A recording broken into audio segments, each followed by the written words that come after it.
Olá, meus amigos, muito bom dia para você que nos acompanha. Sabadão, dia 20 de agosto, comecinho de fim de semana. O que está começando também é o nosso Expresso União, que já está no ar.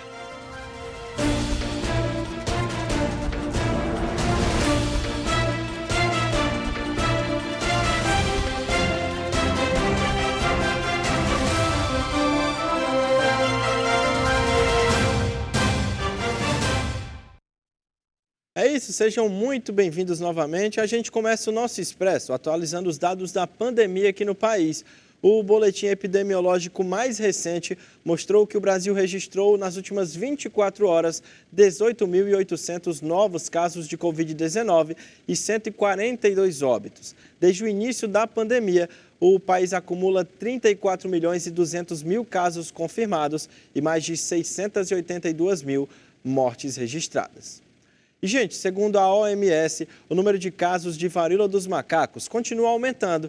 Só na última semana, houve 20% de aumento em todo o mundo. E no Brasil, o número de casos confirmados passou dos 3 mil.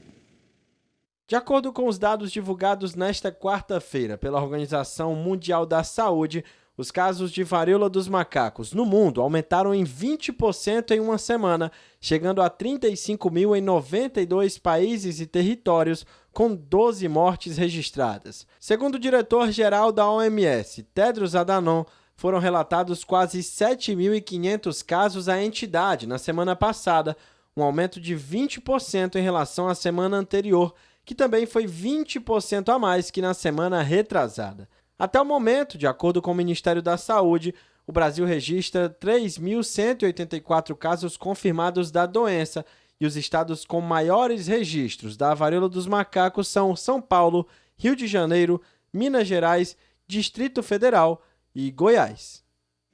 A gente atualiza agora os dados do nosso estado, porque a Secretaria da Saúde do Ceará divulgou nesta sexta que o número de casos confirmados de monkeypox chegou a 29. A SES ainda está investigando 174 casos e já descartou outros 155.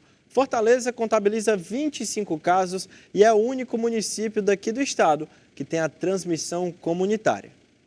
E hoje, dia 20, é o dia D da campanha nacional de vacinação contra a poliomielite e a multivacinação de 2022. A imunização contra a polio é destinada às crianças menores de 5 anos. Já o público-alvo da multivacinação, que é aquela campanha voltada para a atualização das vacinas de rotina, são os menores de 15 anos. A campanha começou no dia 8 de agosto e vai até o dia 9 de setembro em todo o Brasil, incluindo a aplicação de doses das 18 vacinas que compõem o calendário nacional de vacinação da criança e do adolescente. Agora a gente muda de assunto porque, gente, renovar o guarda-roupa sempre é muito bom, né? Quem é que não gosta? Mas está difícil ultimamente porque está tudo muito caro. Então, uma alternativa para isso, que vem crescendo muito nos últimos anos, é o famoso brechó.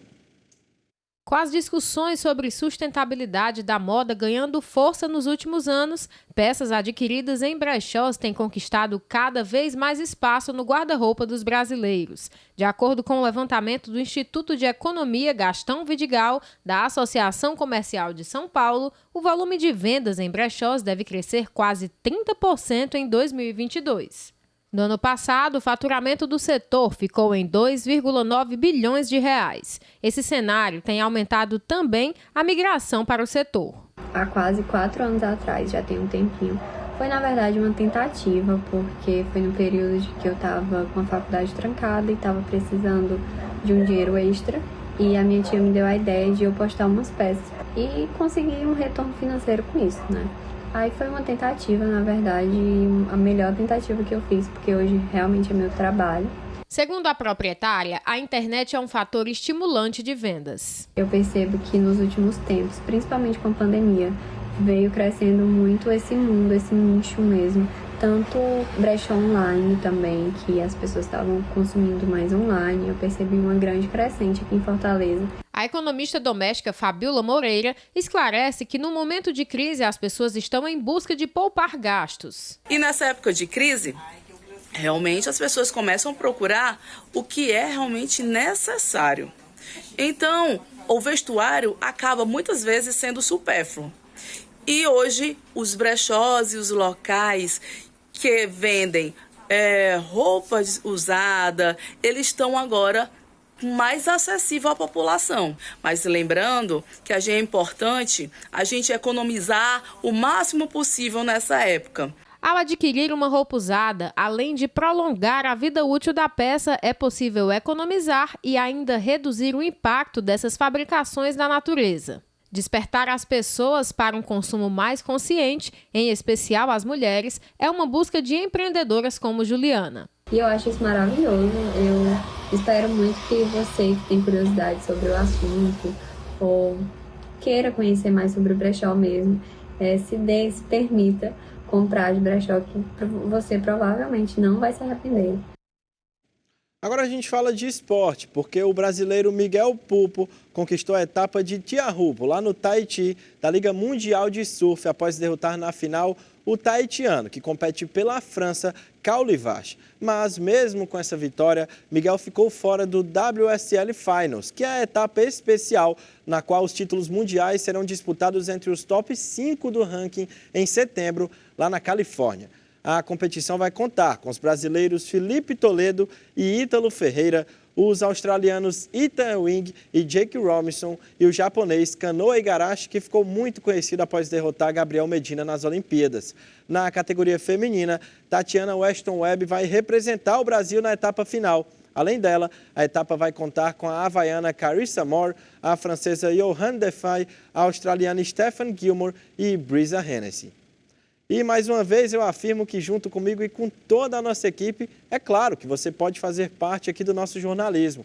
A gente tem 2 canais diretos com vocês aí de casa.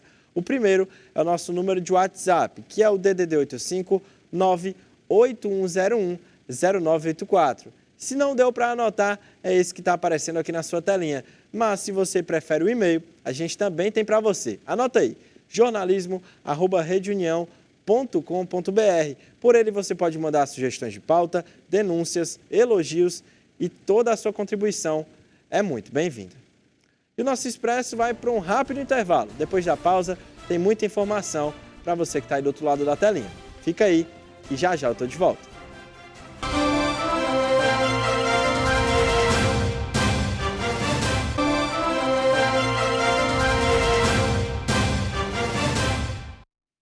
E o nosso Expresso de sábado está de volta.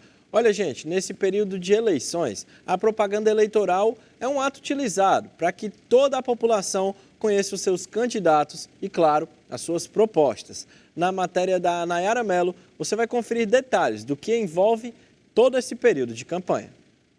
A propaganda eleitoral dos candidatos que disputam as eleições de 2022 começa oficialmente neste 16 de agosto. Essa data marca ainda o início da realização de comícios, distribuição de material gráfico, caminhadas ou outros atos de campanha eleitoral. Fica autorizada também a propaganda na mídia impressa e na internet. A propaganda é o momento em que os candidatos podem expor as suas ideias, os seus projetos, os seus programas. É o momento em que os candidatos se tornam conhecidos do eleitor, colocam os seus nomes à disposição do eleitorado para que, no momento da escolha, o eleitor esteja muito consciente daquele candidato que está escolhendo, o que ele representa, quais são as propostas, os projetos que ele irá implementar. A cientista política Carla Michele enfatiza o que é permitido neste momento e qual a importância da propaganda eleitoral. Nesse momento, os candidatos podem ocupar os espaços públicos, podem fazer as suas caminhadas, as suas reuniões com os eleitores, podem se utilizar das mídias sociais, já apresentando-se como candidatos, mostrando os seus programas, as suas propostas e pedindo o voto. Os principais veículos de comunicação para determinadas faixas da população são exatamente o rádio e a televisão. Embora um público jovem aí esteja muito mais atento ao movimento das mídias sociais, há uma parte considerável do eleitorado que se utiliza do rádio, da televisão, para conhecer melhor esses candidatos. Caio Guimarães, que é coordenador de conta eleitoral e partidária do Tribunal Regional Eleitoral do Ceará, detalha as principais regras a serem cumpridas neste momento. Muito interessante frisar, por exemplo, as distribuições de material de campanha em rua, como, por exemplo, os adesivos, panfletos, que podem ser distribuídos através daquelas mesas, ou mesmo a colocação daquelas bandeiras ao longo das vias públicas, que tem que ser das 6 às 22 horas. Os carros de som, eles não podem mais circular de forma volante. Os carros de som têm que circular acompanhados de carreatas, passeatas ou caminhadas.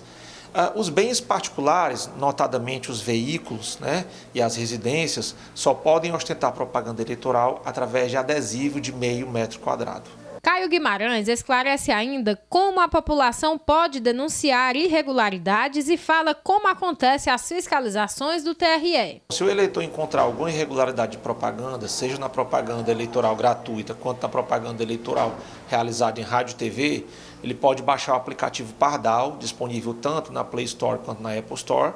E aí, através desse aplicativo Pardal, ele junta fotos, vídeos, áudios e vai direto para a equipe de fiscalização do TRE.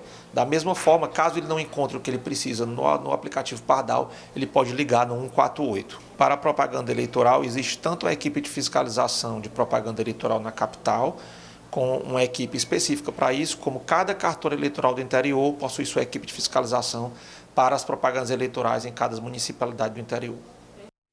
Ainda falando em eleições, essa semana o candidato a governador pelo Rio de Janeiro, Marcelo Freixo, mudou seu posicionamento a respeito da legalização das drogas.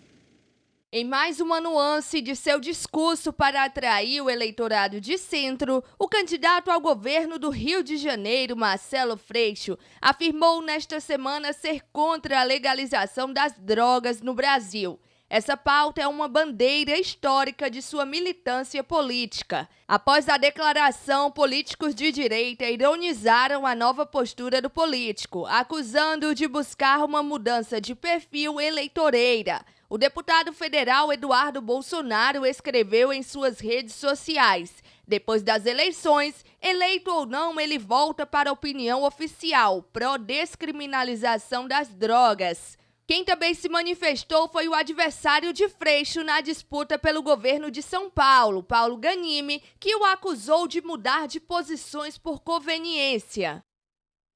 O candidato falou sobre o tema. Vamos conferir. Contra qualquer coisa que venha dividir a sociedade brasileira hoje. Qualquer coisa que venha dividir a sociedade brasileira hoje, eu sou contra.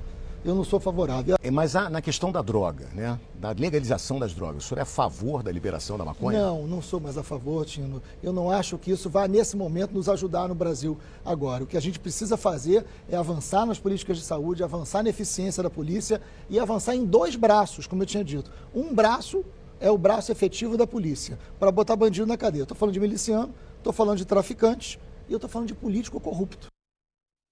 E uma pesquisa divulgada ontem mostrou que o presidente Jair Bolsonaro segue com a maior parte das intenções de voto no Distrito Federal.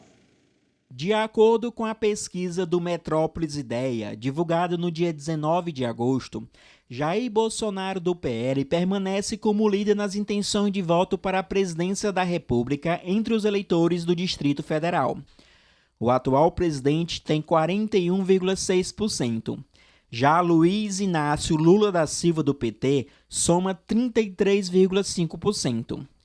Logo após vem o candidato Ciro Gomes do PDT com 10,2% e Simone do MDB que tem 2,3%. Pablo Marçal do PROS com 0,9%. Em seguida estão Sofia do PCB com 0,5%, Roberto Jefferson do PTB com 0,5%, José Maria do DC 0,4%, Vera Lúcia do PSTU 0,3%, Soraya do União Brasil 0,3%, Felipe Dávila do Novo 0,2% e Leonardo Pérez do UP com 0,2%. Entre os eleitores do Distrito Federal, 6,2% disseram que não sabem quem votar e outros 3% afirmaram que vão anular ou marcar em branco. Agora vamos conferir a agenda dos candidatos a governador aqui no nosso estado, o estado do Ceará. Roberto Cláudio, do PDT, começou o dia cedinho, às 7 horas da manhã. Ele fez uma caminhada lá pelo bairro Antônio Bezerra. Desde as 10 horas, ele está na cidade de Camocim.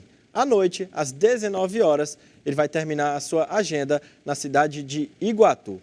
Elmano de Freitas, do PT, começou cedinho também. 8 horas da manhã, ele fez uma caminhada no Mercado Central daqui de Fortaleza. À tarde, às 14 horas, ele tem uma carreata e um encontro em Moraújo. Às 18 horas, ele também tem uma carreata e um encontro, só que na cidade de Baturité. Capitão Wagner, do União Brasil, começou também às 8 horas da manhã com uma caminhada ali no centro de Caucaia. Às 4 horas da tarde, ele tem uma carreata em Forquilha. Às 5, ele tem uma passeata em Sobral. E às 9 horas da noite, ele vai participar dos festejos de Jordão, também na cidade de Sobral. E ontem à noite, na cidade de Iguatu, no interior aqui do estado, uma carga de cerca de 195 mil maços de cigarro contrabandeados foi apreendida por uma equipe da Polícia Rodoviária Federal. Um homem estava num caminhão e recebeu a ordem de parada. Aí ele tentou entrar numa estrada de terra, mas o veículo apresentou problemas mecânicos. Ele fugiu pela mata e as buscas por ele continuam.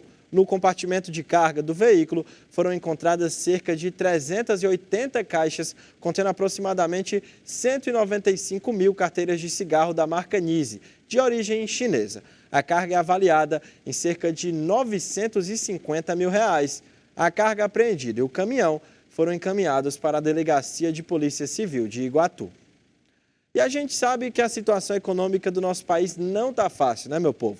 Um dos fatores é o gás de cozinha, que só nos últimos 12 meses acumula um aumento de 26,29%. No final do ano passado, a energia elétrica era a vilã na hora de pagar as contas. Esse papel agora é ocupado pelo gás de cozinha. Nos últimos 12 meses, o gás encanado acumula alta de 26,29% e o botijão de 21,36%. Ambos subiram mais que o dobro da inflação no período, que foi de 10,07%. A luz caiu devido ao aumento do volume de chuvas e aos cortes promovidos pela PEC, que limitou a incidência de ICMS. Para consumidores domésticos e restaurantes, a solução é tentar reduzir o consumo, apelar para equipamentos elétricos na hora de cozinhar e diminuir tempo de banho nas casas com chuveiro a gás. Mas também teve redução. Entrou em vigor essa semana uma terceira redução consecutiva no valor da gasolina. Em algumas cidades aqui do país, é possível encontrar o valor do combustível abaixo até mesmo dos R$ 5,00. A Petrobras anunciou mais uma redução do valor do litro da gasolina A, vendida a distribuidoras de R$ 3,71 para R$ 3,53, uma queda de 18 centavos por litro. Estamos num momento virtuoso da economia e o dólar está estável, com pequenas quedas, e o barril teve uma alta queda de 140 nos últimos 4 meses, hoje já está em 94. E uma tendência de queda. Esta é a terceira redução anunciada pela companhia em menos de um mês. A redução já está em vigor desde a última terça-feira. Então, o que está acontecendo é isso, nós estamos entrando num círculo virtuoso da economia, nós estamos com tudo favorecendo para que os preços diminuam, e quando a gasolina diminui, o diesel diminui, a economia melhora. Aqui no Ceará, o preço da gasolina na bomba chega na casa dos R$ 5,00, segundo o assessor do Sindipostos do estado. Valorizar números é sempre difícil, mas a tendência é de valores próximos a R$ 5,00, bem diferente dos 8 que a gente tinha há 2 meses atrás. Mesmo com a redução no preço da gasolina, os consumidores ainda não estão satisfeitos. Bom, à vista do que era antes, está razoável ainda. Ainda merecia baixar um pouco mais, mas está melhor do que antes, né? Tudo muito caro ainda. O combustível está baixando, mas em compensação a alimentação está lá em cima, né? O custo de vida hoje está muito alto, né? É possível melhorar, né? Mas do jeito que está, melhorou bastante pra gente, que no preço que estava realmente insuportável, né? Mas já melhorou bastante. A gente que trabalha com veículo, né, o dia todo, melhorou bastante, já faz uma diferença já. A gente continua falando sobre o tema, porque após aquela suspensão por conta de um ataque hacker, a Agência Nacional de Petróleo voltou a divulgar aquela pesquisa semanal dos preços dos combustíveis aqui no Brasil. De acordo com o levantamento semanal da Agência Nacional de Petróleo, a gasolina custou em média R$ 5,40 no Brasil contra R$ 5,50 na semana anterior. A queda foi de 1,81%. O Acre é o estado em que o combustível custa mais, saindo por R$ 5,89 em média, seguido por Roraima, com R$ 5,85, e Tocantins, onde o litro é vendido, em média, a R$ 5,73. O Amapá, por outro lado, tem o preço mais baixo, R$ 4,97 por litro de gasolina. Na sequência, vem Sergipe, com R$ 5,16, e Goiás, com R$ 5,17. No Rio de Janeiro e em São Paulo, o litro da gasolina sai por R$ 5,54 e R$ 5,30, respectivamente. A Petrobras já baixou a gasolina 3 vezes e o combustível acumula uma redução de 53 centavos por litro nas refinarias. Já o diesel teve 2 baixas, acumulando 44 centavos de redução por litro. É isso, amigos. Nossa edição de sábado vai ficando por aqui. Muito obrigado pela sua companhia. Um excelente final de semana, um grande abraço. Segunda-feira, estou aqui te esperando no mesmo horário de sempre. Tchau, tchau.